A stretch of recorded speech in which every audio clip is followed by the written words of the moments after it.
Happy Monday, July the 8th. Hebrews chapter 10, verses 26 to 39. Get ready for this one.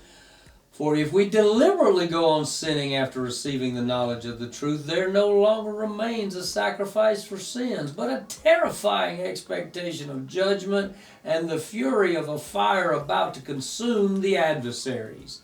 Anyone who disregarded the law of Moses died without mercy based on the testimony of 2 or 3 witnesses. How much worse punishment do you think one will deserve who has trampled on the Son of God, who has regarded as profane the blood of the covenant by which he was sanctified, and who has insulted the Spirit of grace? For we know the one who has said, "Vengeance belongs to me, I will repay." And again, the Lord will judge his people. It is a terrifying thing to fall into the hands of the living God. Remember the earlier days when, after you had been enlightened, you endured a hard struggle with suffering. Sometimes you were publicly exposed to taunts and afflictions, and at other times you were companions of those who were treated that way, for you sympathized with the prisoners and accepted with joy the confiscation of your possessions, because you know that you yourselves have a better and enduring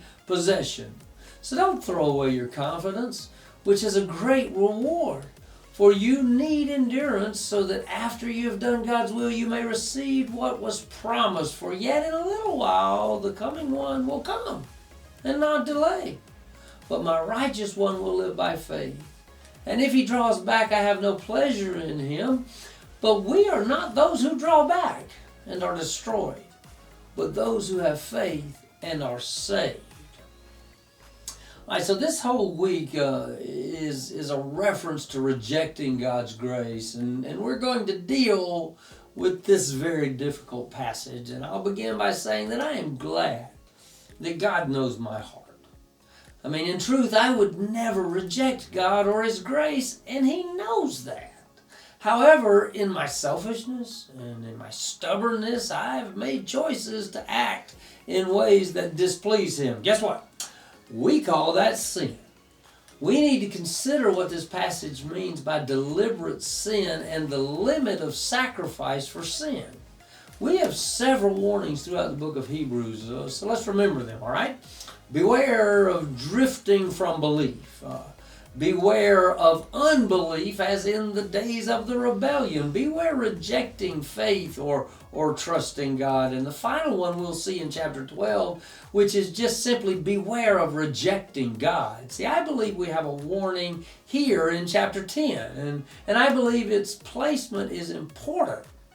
See, before we get to the record of the faithful in chapter 11, we must consider what faithfulness looks like in our lives. See, do we disregard that we belong to God and choose to live lives that express that disregard? Do we actively choose to reject what we know and believe about God? Is it our aim to say to God, "I don't believe in you, and I don't believe in your promises, so I'll just be my own God and act any way I want to"? See, I don't think we believe that. I don't think we do that. So this passage is kind of, watch out. We'll see you tomorrow.